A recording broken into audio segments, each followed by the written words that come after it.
Narito tayo ngayon upang matunghayan ang nakakakilig, napaka-sweet at talaga namang sobrang pinakainaabangan ng mga fans na love story ni Kalingap Dan at ni Joy.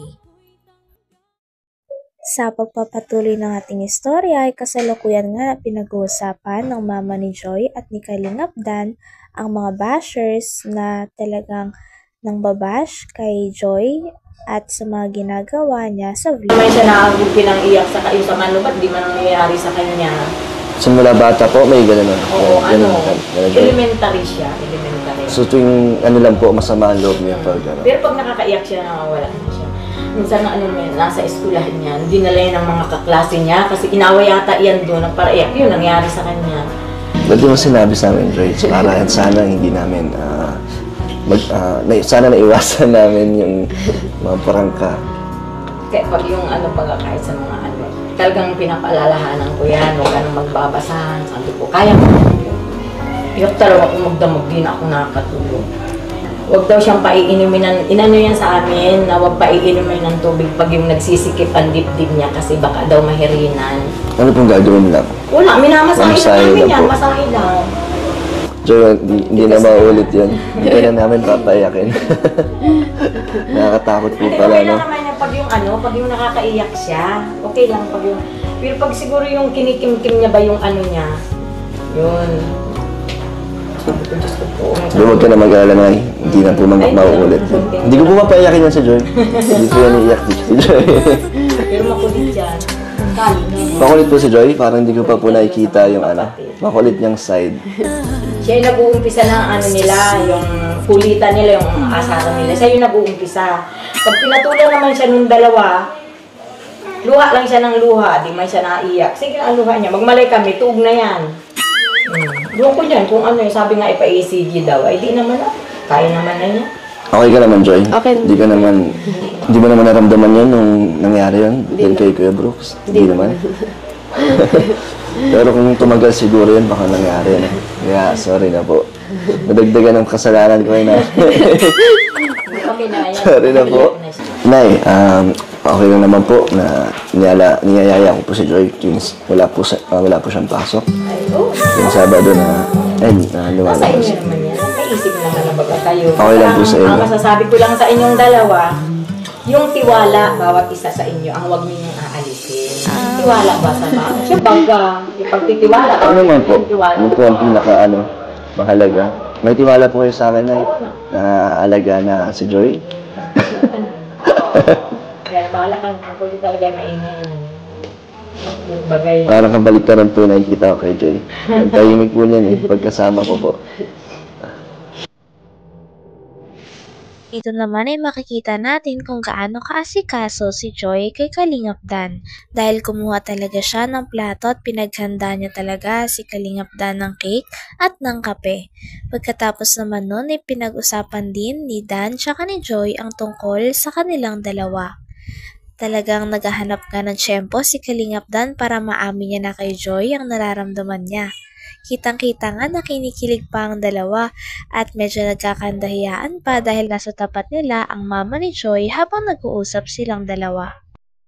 Parang kabaliktaran po nakikita ko kay Joy. Ang tahimik po niyan pagkasama ko po.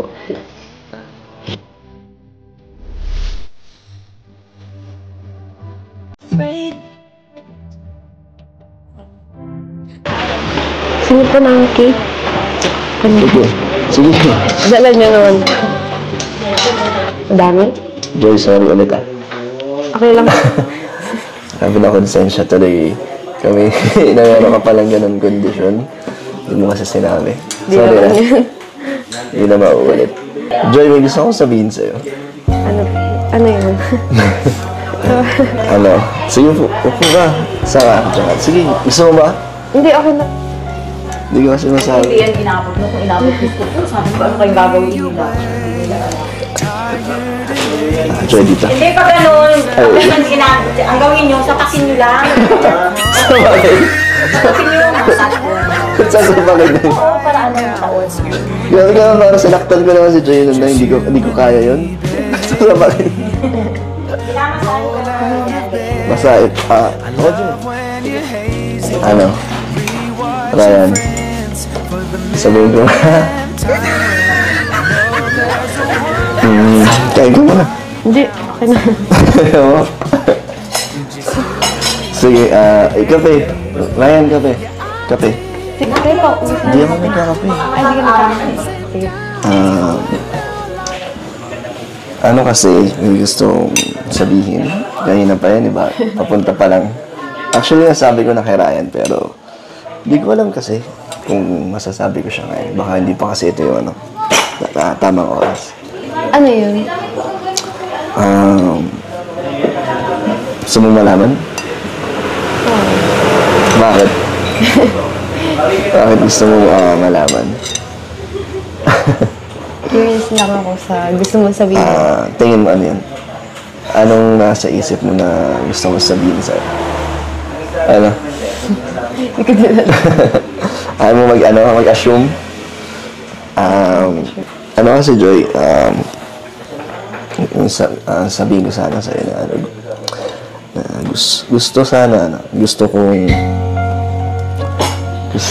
gusto mo soft drinks. Gusto mo soft drinks. Alin dito, ang dami dito. Alin dito, gusto mo. Ano yung naisip mo? Kape.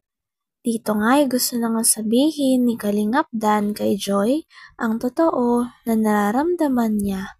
Kaso habang pasabi na nga siya ay medyo pinanghinaan din siya ng loob kaya hindi niya muna tinuloy. Pagkatapos naman nito ay napaka-sweet pa rin ng dalawa at sinabuan pa nga ng cake ni Kalingap Dan si Joy. Kaya naman kinikilig talaga si Joy at hindi na nga nag-stop ang ngiti nito. Gusto mo sabihin. Tingin mo ano yun? Anong nasa isip mo na gusto mo sabihin sa'yo? Ano? Hindi ko din alam. Ayaw mo mag-assume? Ano kasi, Joy? Sabihin ko sana sa'yo na gusto sana, gusto kong gusto mo soft drinks. Gusto mo soft drinks. Alin dito, ang dami dito. Alin dito, gusto mo. Ano yung naisip mo? Kape. Naantay mo sa... Ayaw nga pala, may ko. Naantay mo yung karugtong. Ryan, next time na lang. Medyo hindi pa ako, kinabahan ako ulit eh. Medyo pinagpapawisan ako kahit mainit. Ay, kahit malamig. Grabe. First time ko, enjoy ulit. Kabahan ng... may gusto kong sabihin pero hindi ko masabi. Susunod na lang. Okay lang? Makapag-antay ka ba? Ikaw, may gusto kang sabihin na hindi mo pa masabi. Pwede mo sabihin ngayon. Wala. Mahilig ka ba sa cake? Sumusuko? Ayaw mo? Sige na, Joy. Hindi ka lang mahiya. Walang mali siya. Ano lang, suko lang ng cake. Sige. Kahit maliit lang. Masarap. Ako din, titigman ko din yung cake. Ito lang gagamitin ko, okay Ay, lang. hindi po, meron po dito. Kutsara. Hindi, okay na to kasi sayang naman dagdag-dagdasin pa. Okay lang? Titigman ko lang. Okay lang po sa'yo. Oo naman. Sabi ko, hindi naman. Okay lang ba? Okay lang. Wala. Masarap yung cake. Hala, tayo na yung kumain ng cake ni mama mo. Dito, lahat sa kanya na yan. Sa'yo nandito. Yung kapatid mo. Pero sila lang nandito? Dalawa lang sila? Sila lang. Masaya ako. Ikaw masaya ka? Sa'yo. Hindi masaya ako kasi nakabalik ako dito. And, si mami mo na nakita ko ulit. So, mag-stay pa dito? Mag-overnight? Para makasama mo pa sila mama mo? May ano po po, may pasok pa. Sayang. Sayang. So, sana din makasama ka din na buong gabi. Para madaming marami tayong time. Busy mo kasi. Pasok. Hindi. Okay lang. Eh di next time na lang. Next time na lang. Pag free time ulit. Hanggang dito na lamang muna ang ating nakakilig, napaka-sweet, at talaga namang sobrang pinakainahabangan na love story ni Kalingap Dan at ni Joy. Maraming salamat sa inyong panonood. Hanggang sa muli. Bye!